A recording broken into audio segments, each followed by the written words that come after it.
Hi everyone, it's Dawn. Welcome back to my channel. Today's video is what I do this time of year every year to avoid gaining weight through the holidays and actually maybe even coming out a few pounds less. And you're probably thinking, how is that possible? There's Thanksgiving, there's Christmas, Halloween, there's candy and carbs and cookies and all that good stuff for the next few months. And that's the key. I start a diet now going into Halloween, Thanksgiving, and Christmas to take off. My goal is always 10 pounds. And I know that you're thinking, I don't need to lose 10 pounds. And I don't think I need to lose 10 pounds either, nor have I ever lost the full 10 pounds. But I always manage to take off 5 to 7 pounds. And that is a great cushion to go into Halloween, Thanksgiving, Christmas, New Year, all those holidays that we eat nonstop and not gain any weight. Now, when I say not gain any weight, I mean not gain any weight that I currently am right now.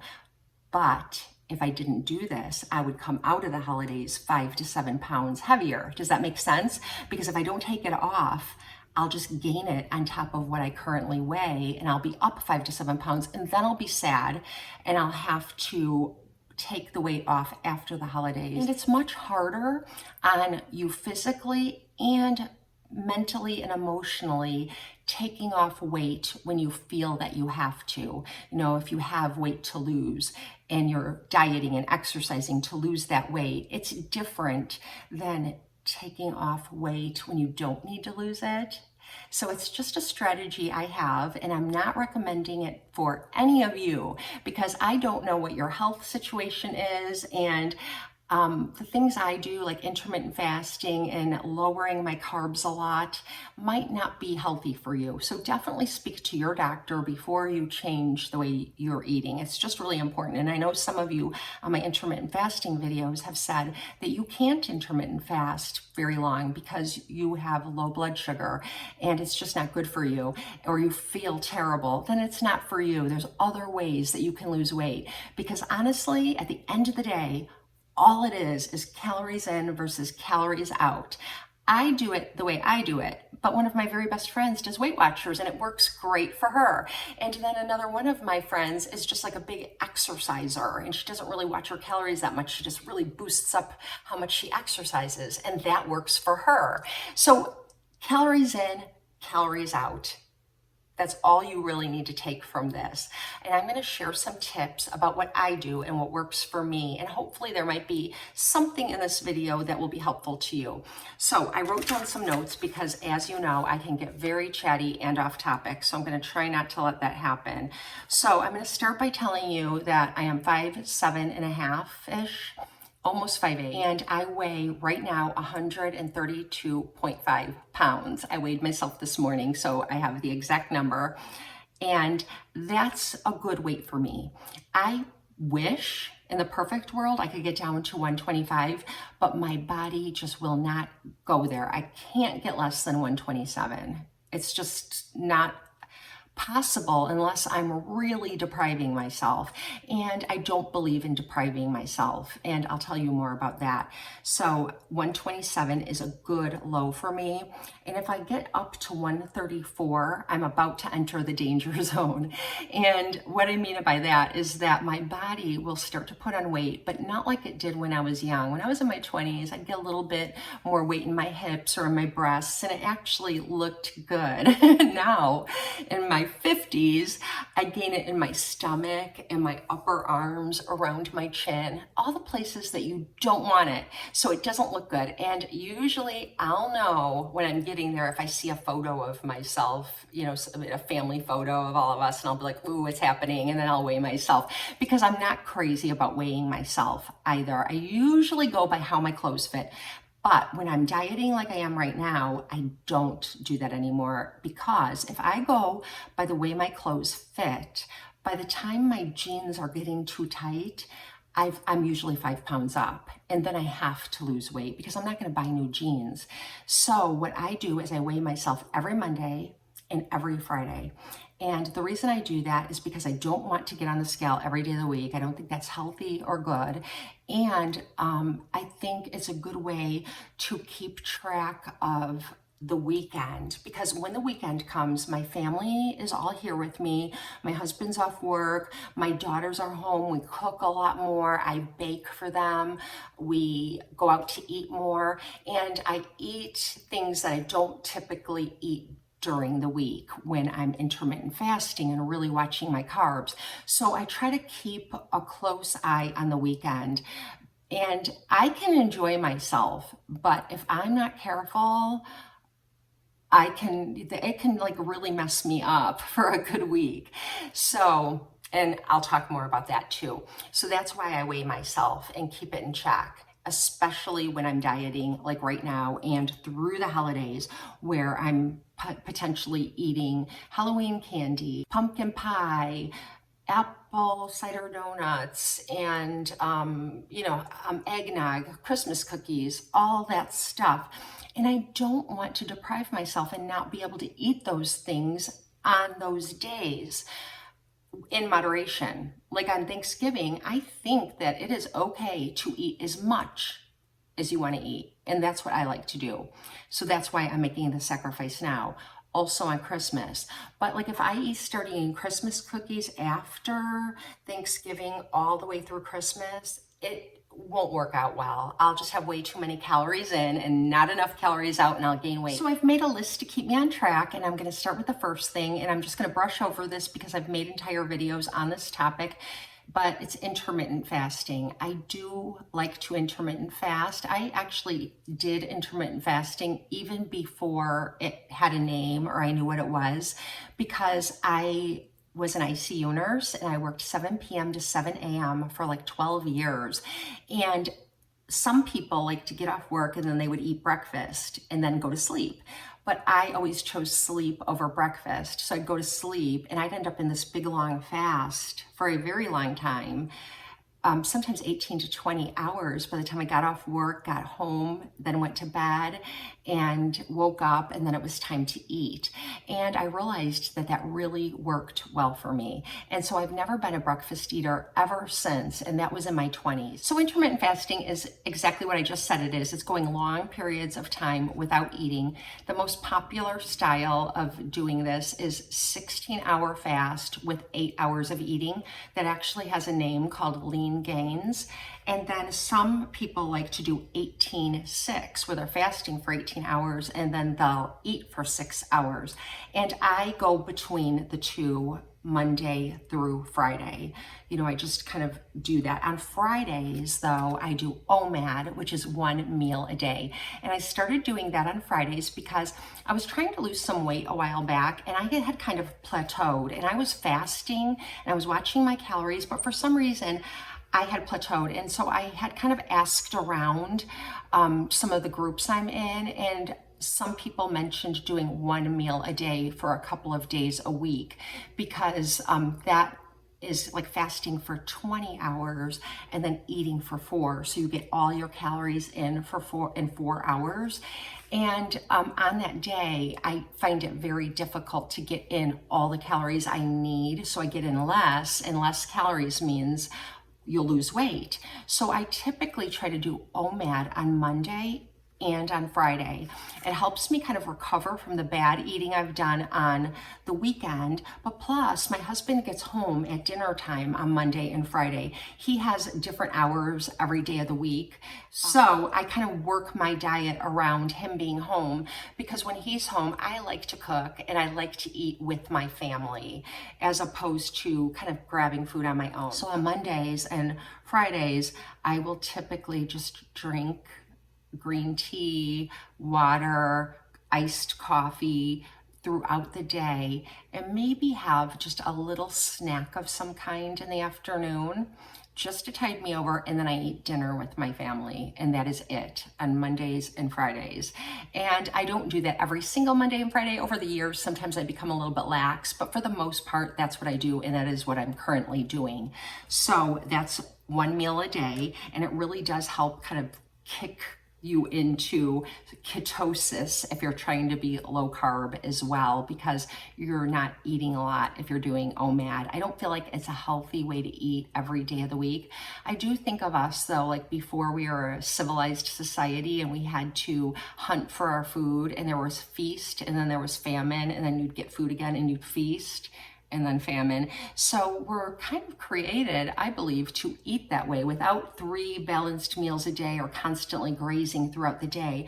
I like my body to have that time where it just has no food in it and it's just doing its thing. And I've adapted to it. If you're new to intermittent fasting, here are a couple of things that you might experience. You might get like a sour stomach at first, where you just sort of feel like you don't, your stomach, like you just have a sour stomach. There's no food in it. Some ginger tea would be my suggestion, or peppermint tea. That always seems to help me if I'm doing a long fast. And then other things are just feeling like low energy. And if I'm feeling low energy, I will kind of just go ahead and drink like a protein shake or eat a little bit of like healthy carbs, like some fruit or vegetables or something, and then get to that OMAD again, that 1 meal a day later when I'm having my dinner. Another thing that I really like about intermittent fasting is that since you're going long periods without eating, you have more time to plan what you're going to eat. So you can think about what you're going to eat. You can already have it all ready, have it prepared in advance. So when you're really hungry, you've got it there to eat. And I like that because then I'm less likely to just give into hunger and binge on anything. So that's another good thing about intermittent fasting, is that you do have time for meal planning and prep, and you know that you are going to eat at a certain time, and you can just plan for it and be a more conscious eater. So that's enough about intermittent fasting. And I can talk to you more about it and show you some of the foods that I eat in a different video. The next tip I have sounds like a no-brainer, and I know people say this often or we read about it in magazines, but I think it's a really important tip, is that when you do eat, don't just eat in your car if you can help it, or shove food in your mouth over the kitchen sink, which I've been known to do. Instead, have your meal and sit down, even if you're alone. For me, I'll sit at the kitchen counter instead of the table because it's less formal and it's only me. Sometimes I'll work on my Bible study while I'm eating, or I'll be reading something while I'm eating, or watching a YouTube video that interests me. And I'm alone, so I have my food there, and I just kind of dine, enjoy my food. I make sure I'm drinking my water, and I feel fuller and I feel like I've eaten, as opposed to when I just sort of shovel food in a hurry, like either in the car or over the sink, like I said, and it feels like you haven't eaten, and you kind of have to remind yourself that you have. The next tip I have for you is to put a calorie counting app on your phone. There's 3 that I've used over the years. MyFitnessPal is a great one. I like My Plate. And if I'm trying to be really low carb or take weight off, I like the Atkins diet app, which is basically the keto diet. It really watches your carbs and your macros, although all of these apps do. And what I find helpful about them is that I punch in how much I currently weigh, and then I punch in my desired weight, and it will tell me exactly how many calories I need that day. And I can break them up however I want. And if I'm exercising, I can factor that in as well as like a deficit, and then I can have something more later if I want, or just not utilize those, not put those calories back in and lose weight faster. So that's a really great thing to do. And it's also a wake-up call, because you're putting everything in, and then you realize how many calories are in like a half of a peanut butter sandwich, for example. It's like 300 calories. Who knew?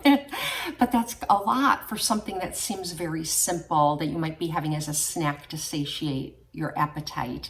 It will help you make a better choice and be more accountable. And being accountable is really important to me, because even if I'm just being accountable to myself, I really take it seriously. And by adding it into an app or writing it down, I can actually see what I'm eating, and that makes a difference. And another great thing about putting an app on your phone is not only will it help you know how many calories that you're going to have that day, but it will break down your macros, your protein, your fat, and your carbohydrates. And that was a wake-up call for me as well, because I realized when I first started using an app how much fat and carbs I was actually eating. I was eating more fat and carbs than I was protein, and I was able to kind of analyze that and change up what I'm doing. And that leads me to the next tip, which is eat your protein first. So like, say for example, that we're going out to eat and my kids all want to go to Red Robin or somewhere like that, or a burger place.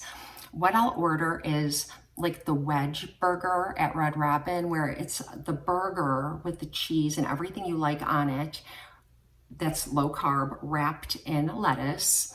And I'll get a side salad instead of fries, even though the fries at Red Robin are the best. And I'll eat all of that first.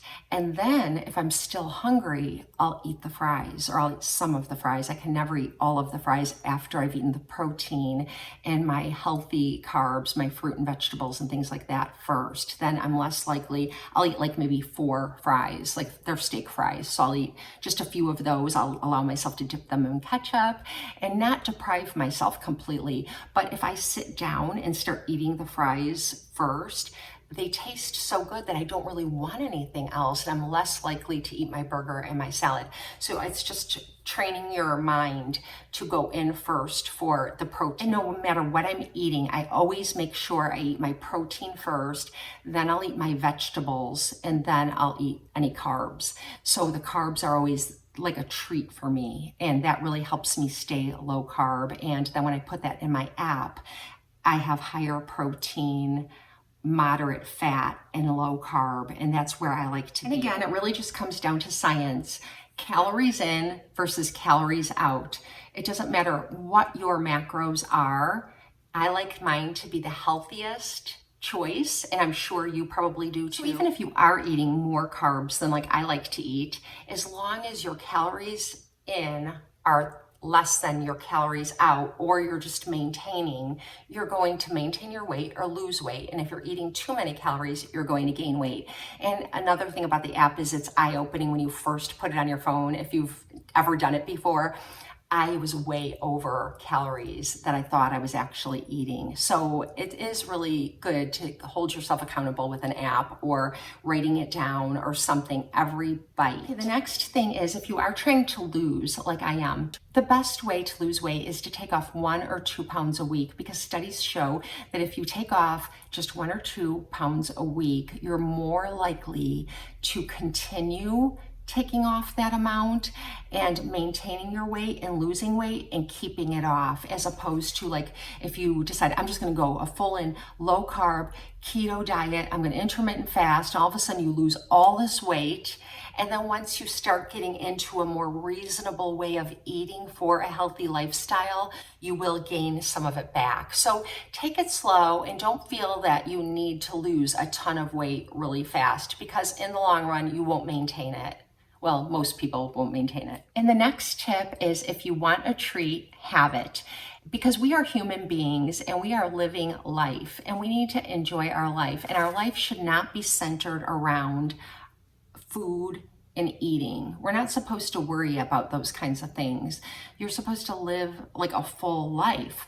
And if you're so focused on your eating and on your diet, that's actually a disorder, even if you don't have anorexia or bulimia or overeat. Just fixating on food all the time isn't good. And if you are, you should probably talk to your healthcare provider and try to work with a nutritionist to find a good plan, or to help you kind of rethink the way you think about food.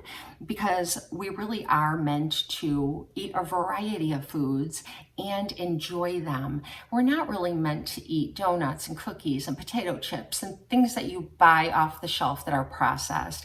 But if you really need to have something like that, have a small amount. because it isn't really cheating, it's living life. And if you're living your life, you're not going to feel deprived and you're less likely to feast on those kinds of foods. But you will find that if you're making really good food choices all the rest of the time, you won't crave those kinds of foods anymore. They'll taste really chemically and processed and you won't enjoy them. It's funny how that happens. I remember when I was a young person, I used to think that'll never happen. I used to say things like, there's no such thing as too sweet, or that'll never happen. I'll never prefer a salad over, I don't know, pancakes. But you really do once you get into the rhythm of eating a healthy diet and changing your mindset that you want to give your body nutrition and what it needs to function at its optimal best.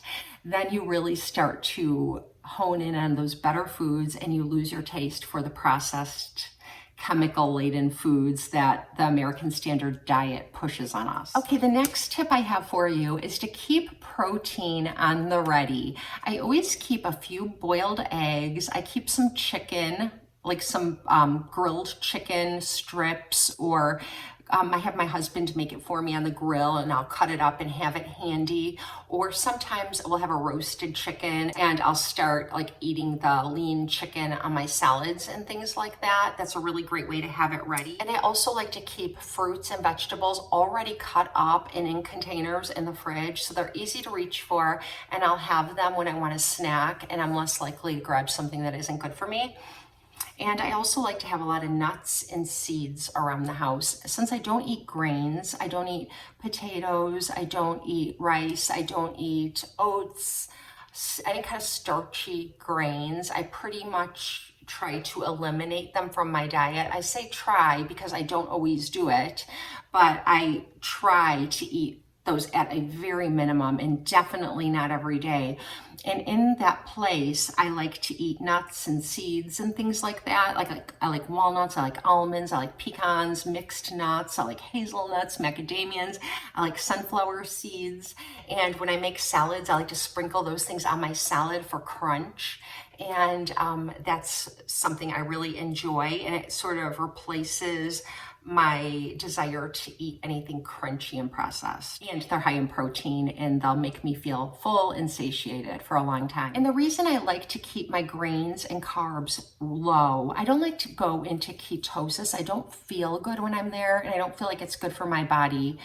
But I like to have a low carb diet. And when I'm eating low carb, I feel really good and my body composition changes. So the way I carry my weight is really different. I carry my weight like in my hips or like in my breasts, and my waist and stomach stay flat and relatively thin, and I don't gain weight in my arms and get really flabby, or in my thighs and my legs stay thin. And I feel like it just lends to a youthful figure, and that's another benefit of eating a low carb diet. Intermittent fasting is great. It's not for everyone. It's like I said, calories in versus calories out. It's just science. But if you do take a lot of carbs, processed carbs out of your diet and starchy foods, your body composition will change and you will automatically just eat more protein and healthy fats like avocados, and you'll eat more nuts, and you'll eat some, like, you can have cheese on your salad and things like that, and it's really satisfying and healthy for you.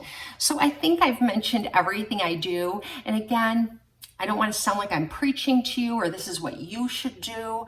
I don't think that at all. Calories in, calories out, just document them. I think everyone should document your exercise, document everything that you eat. You'll definitely get some clarity on how many calories you're actually eating on your macros. If you're eating too much fat or too many carbs and not enough protein, you'll find that out. And also it will help you just make better choices, because when you're holding yourself accountable and seeing it in front of you or having to document it, I don't know, there's something about that that just makes me want to do better. So I hope you find this helpful. I'm going to make another video that's going to be like in my kitchen, and I'm just going to show you the foods that I keep on hand for my everyday life when I'm eating, when my kids aren't around, or things like that. And I'll even talk about some fast food restaurants and what I like to eat if I have to go through a fast food restaurant and get something because I'm on the road or something like that. So I'll talk to you about that in another video. Let us know down in the comments your tips and tricks if you have any, or anything motivational at all. I hope you have a blessed and beautiful day. I'll see you next time.